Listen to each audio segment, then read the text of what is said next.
여러분, 이번 주도 이렇게 온라인 클래스 강의로 만나게 되어서 반갑습니다.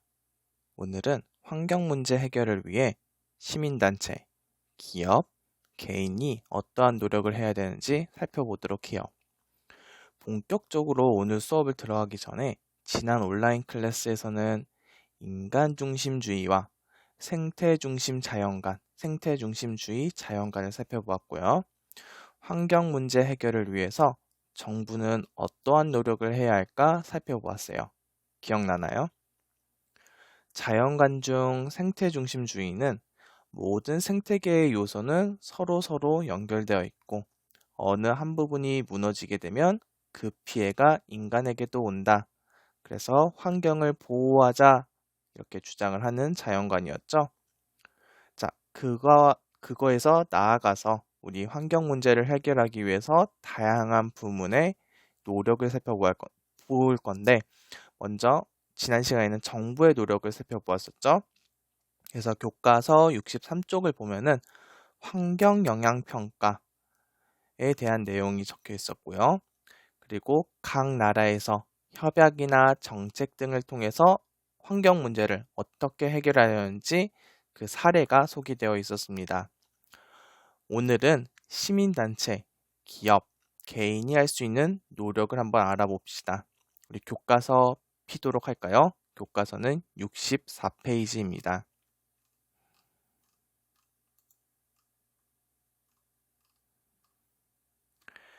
자, 우리 교과서 64페이지를 보면은 가장 먼저 시민단체의 노력이 나오죠? 시민단체의 노력, 교과서 내용을 먼저 살펴보도록 할까요? 시민단체는 환경 문제를 해결해 나가는 과정에서 정부와 시민, 기업과 시민, 시민과 시민을 잇는 다리 역할을 담당한다. 시민단체는 환경오염 유발 행위를 감시하거나 환경 친화적인 행위를 하도록 지원하기도 한다. 자, 시민단체가 하는 노력으로 감시의 기능, 지원의 기능이 소개되어 있죠. 각각의 기능을 계속해서 살펴보도록 할까요? 밑에 감시의 기능, 지원의 기능을 살펴볼 거예요. 먼저 감시의 기능이에요. 정부와 기업이 환경오염을 유발하는 행위를 하지 않도록 견제한다. 정부 정책이나 기업 활동이 환경에 부정적인 영향을 미칠 때에는 반대 여론을 형성하여서 정부와 기업에 압력을 행사하기도 한다. 자, 감시의 기능이 단순히 환경 문제가 발생하는지 안 발생하는지 지켜보는 것을 넘어서 환경 오염을 시키는 행위가 발생했을 때 여론을 형성해서 압력까지 행사하는 것이다 라고 소개가 되어 있죠. 그래서 단순히 감시의 기능뿐만 아니라 행동으로 옮기는 노력까지 확인할 수 있습니다. 자, 시민단체의 지원 기능도 한번 살펴볼까요? 정부와 기업, 개인이 환경 친화적인 행위를 하도록 이끈다. 환경 관련 각종 시민단체는 사회 전반의 환경 보호 의식을 높일 수 있는 환경 운동을 전개하며 시민을 대상으로 환경 보호 실천 방안을 노력하는 등의 노력을 펼친다. 자, 지원의 대표적인 예로는 캠페인 활동이 있어요. 캠페인을 통해 가지고 국민들의 관심도 이끌어내고요. 국민들에게 구체적인 환경 보호 방안을 제공해 주기도 하고요. 그래서 환경 보호를 단순히 생각에서 그치는 것이 아니라 실천하는 행동까지 연결될 수 있도록 열심히 도와주는 기능을 지원 기능이라고 합니다. 자, 우리 밑으로 이동을 해서 기업의 노력을 살펴보도록 할까요? 자, 기업의 노력이에요. 오늘날 많은 기업은 환경오염의 원인 제공자라는 기존의 인식에서 벗어나고자 친환경 경영을 추구하는 등 여러 가지 노력을 기울이고 있다. 기업은 이윤뿐만 아니라 환경에 끼치는 영향을 고려함으로써 상품의 생산이나 유통, 폐기 과정에서 환경오염을 줄이는 데 이바지할 수 있다. 자, 교과서 내용을 살펴보니까 기업은 생산, 유통, 폐기 과정을 각각 나눠서 환경 문제 해결을 할 수 있다, 노력할 수 있다 하는 부분이 제시되어 있죠.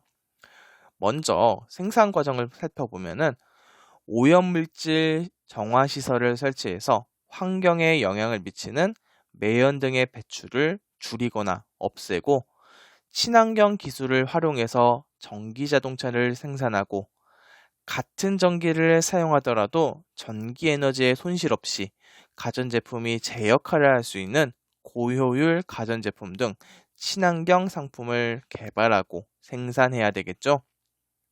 유통 과정에서는 필요 없는 유통 과정을 줄여서 물건이 이동할 때 발생하고 사용되는 화석 연료 사용을 줄이고, 판매점에서도 친환경 제품을 더 홍보하고 더 잘 보이는 곳에 진열을 해서 친환경 제품의 소비가 늘어날 수 있게 노력해야 되겠죠. 마지막 폐기 과정에서는 가급적 제품이 자연에서 쉽게 분해될 수 있는 재질로 제작이 되어야 할 것입니다. 이 문제의 대표적인 예로 선생님이 최근에 가장 이슈가 되었던 것은 비닐봉지인데요. 비닐봉지가 자연에서 분해되기 위해서는 300년에서 500년 이상이 걸린다고 해요. 그래서 이러한 문제가 이슈가 돼가지고 최근에 나오는 비닐봉지는 생분해성 소재라는 특수한 소재를 활용해가지고 자연에서 쉽게 분해되고 환경에 덜 영향을 미치는 소재로 만들어진다고 합니다. 그리고 폐기 부분의 마지막 문장을 보면은 재활용에 대한 내용까지 있는 것을 확인할 수 있습니다. 자, 지금 우리 시민단체 기업의 노력을 살펴보았고요. 우리 교과서 66쪽 67페이지로 이동하도록 할게요. 자, 우리 교과서 66쪽으로 이동을 했고요. 우리 교과서 내용은 66쪽과 67쪽 같이 살펴보도록 할게요. 먼저 66쪽에 대한 내용입니다. 오늘날 환경 문제는 생산이 생산되고 소비, 폐기되는 단계 전반에 걸쳐서 발생하고 있다. 이러한 환경 문제를 근본적으로 해결하려면 정부와 시민단체, 기업과 개인 등 우리 사회의 각 주체가 적절하게 역할을 분담하고 상호 협력해야 한다. 따라서 환경 문제를 해결하는데 개인이 일상생활에서부터 환경 보호를 실천해야겠다는 의지를 지녀야 한다. 특히 개인이 환경 문제에 대해 관심을 두지 않고 정부의 환경 정책이나 제도에 따르지 않으면 그 효과를 기대하기 어렵다. 또한 환경을 고려하는 개인의 소비가 늘어나지 않으면 기업 역시 환경 친화적인 제품이나 기술 개발에 힘쓰려 하지 않을 것이다.